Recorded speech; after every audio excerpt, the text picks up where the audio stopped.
Und manchmal in den Workshops passiert mir das auch gerne, dass ich den Pinsel in das Trinkglas, in das Wasserglas von den Teilnehmern tunke.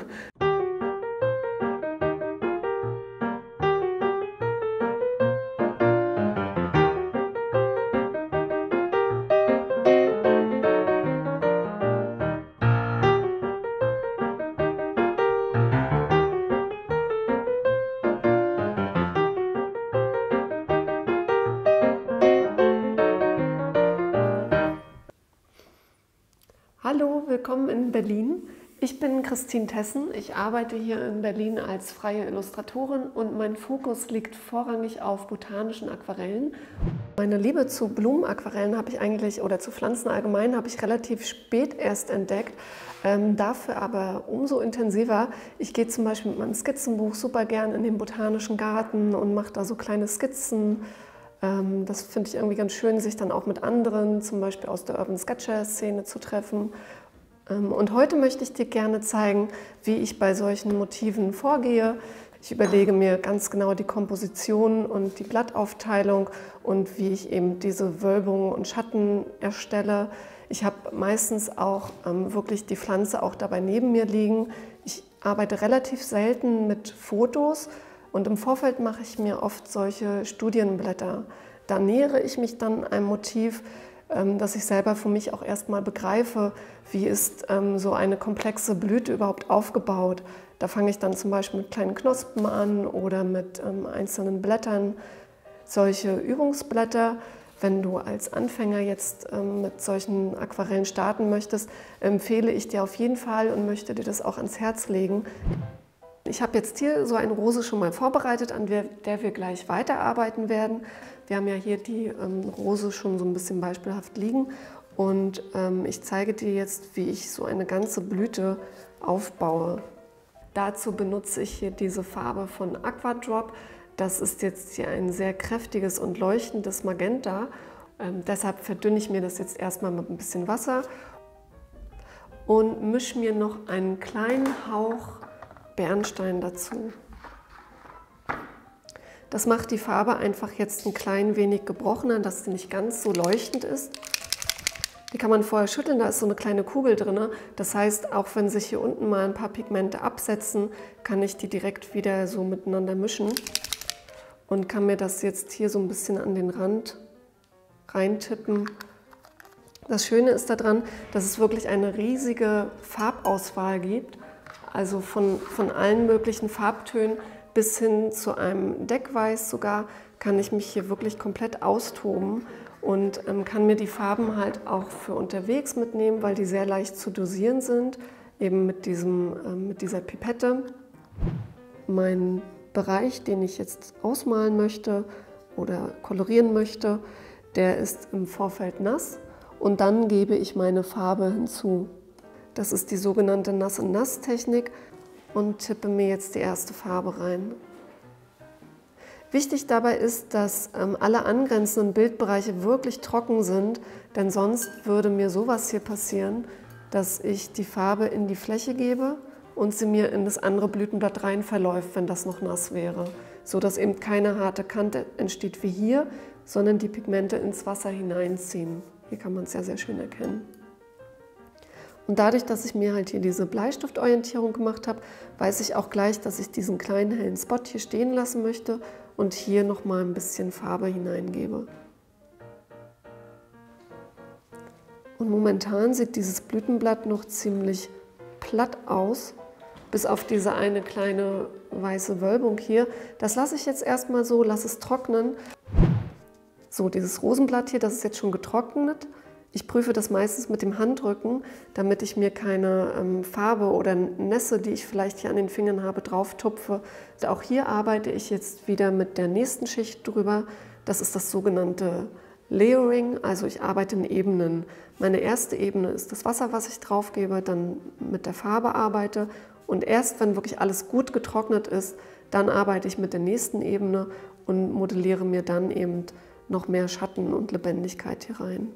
Selbst mit so einem Blauton kann ich hier jetzt reingehen und je feiner ich arbeite, desto feiner wird halt auch meine Linie und wenn ich mir die wieder ein bisschen verwasche, dann habe ich hier jetzt schon eine richtig interessante Färbung. Also ich zeige das nochmal an der Originalrose. Wenn wir da mal schauen, wie dunkel das wirklich hier am Rand auch ist. Und nur dadurch ergibt sich wirklich dieses Volumen. Und auch das würde ich jetzt wieder trocknen lassen und kann jetzt hier zum Beispiel mit dem Stiel weitermachen. Wenn ich mir Farben anmische, dann nehme ich wirklich auch immer so diesen Palettendreck sozusagen, der hier noch von gestern oder von letzter Woche drin ist. Das kann ich mir, wie gesagt, immer mit ein bisschen Wasser wieder aktivieren. Und wenn ich mir die Farbe reingebe, dann ziehe ich mir immer so ein bisschen was von diesem Blau jetzt hier zum Beispiel rein und schaue auf meiner weißen Fläche, wie ungefähr dieser Grünton aussieht. Deshalb arbeite ich zum Beispiel auch mit weißer Keramik, weil das ja so meine Papierfarbe ist. Ich mische mir nicht die Farbe komplett in der Palette an, sondern je nachdem, wo ich jetzt meinen Pinsel eintupfe, ob hier oder da, habe ich halt immer einen changierenden Farbton. Und das hilft mir auch, meine Zeichnung, also mein Motiv, lebendig zu kolorieren.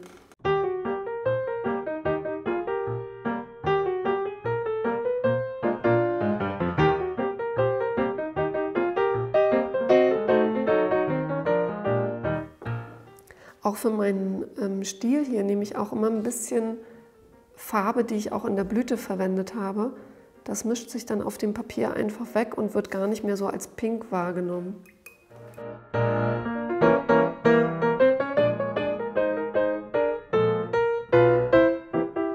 Am meisten Dunkelheit gebe ich jetzt hier in diesem Bereich, wo halt diese grünen Blätter und der ganze Blütenkopf auf diesen Stiel drauf kommt. Da ist nämlich das meiste Gewicht und egal, ob das jetzt realistisch wirklich so aussieht oder nicht, für mich ist das der Punkt, wo ich am meisten Dunkelheit erschaffen möchte, damit wirklich dieses Gewicht und dieses Andocken der zwei Blumenelemente irgendwie erkennbar wird.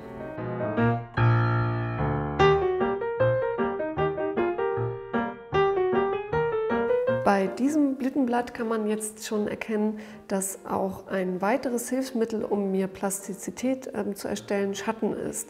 Und zwar habe ich jetzt dieses grüne Blatt, diesem grünen Blatt habe ich jetzt hier einen Schatten gegeben, der auf mein Rosenblatt fällt. Und genauso ist das auch mit dem Schatten, den jetzt dieser Bereich auf die Unterseite vom Blatt wirft. Und da gehe ich jetzt auch wieder so vor, dass ich auf die trockene Fläche mir hier unter dem Blütenblatt, was sich so rauswölbt, ein bisschen Feuchtigkeit gebe und ruhig größer als der Bereich, den ich schattieren will, damit die Pigmente jetzt wirklich Platz haben zu laufen, und setze mir jetzt hier nur an die Kante einen lila Ton oder einen etwas gräulichen Blauton. Und das würde ich jetzt auch hier nochmal machen und mir sogar hier noch minimal einen kleinen Schatten setzen, obwohl mein Licht offensichtlich ja mehr von hier kommt, ist es eher ein bisschen unrealistisch, aber trotzdem hilft es dem Betrachter, das besser lesen zu können, was hier passiert und was voreinander liegt. Das vielleicht auch so ein bisschen als Anreiz für euch, da jetzt nicht zu realistisch zu werden, weil dann macht man sich auch im Kopf so ein bisschen fest und hat dann vielleicht auch mehr Hemmungen vor so einem Motiv. Meine Blüte ist jetzt hier soweit erstmal getrocknet und ich gebe jetzt hier nochmal die letzten Details drauf. Einfach ein bisschen mehr Dunkelheit und Textur nochmal. Was ich auch sehr gerne mache, gerade bei Stielen, dass ich mit einem relativ trockenen Pinsel arbeite. Das heißt, ich nehme mir Farbe auf und wenn ich jetzt eine Linie ziehe, dann wird die Linie irgendwann rissig, wenn der Pinsel halt nicht mehr genügend Farbe hat. Und wenn meine Fläche trocken ist, dann kann ich halt genau damit spielen, dass ich mir vielleicht das auf dem extra Blatt erstmal abtupfe und dann eben mir hier so, ich mache es mal hier, so Texturen drüber lege. Das ist jetzt bei einem Rosenstiel vielleicht nicht unbedingt nötig, aber wenn ich jetzt einen Ast oder eine Kirschblüte oder eine Apfelblüte zum Beispiel male, dann nutze ich diese Technik sehr gerne. Also einfach mit einem Pinsel, der dann irgendwann trocken gemalt ist. Dadurch entstehen diese Risse.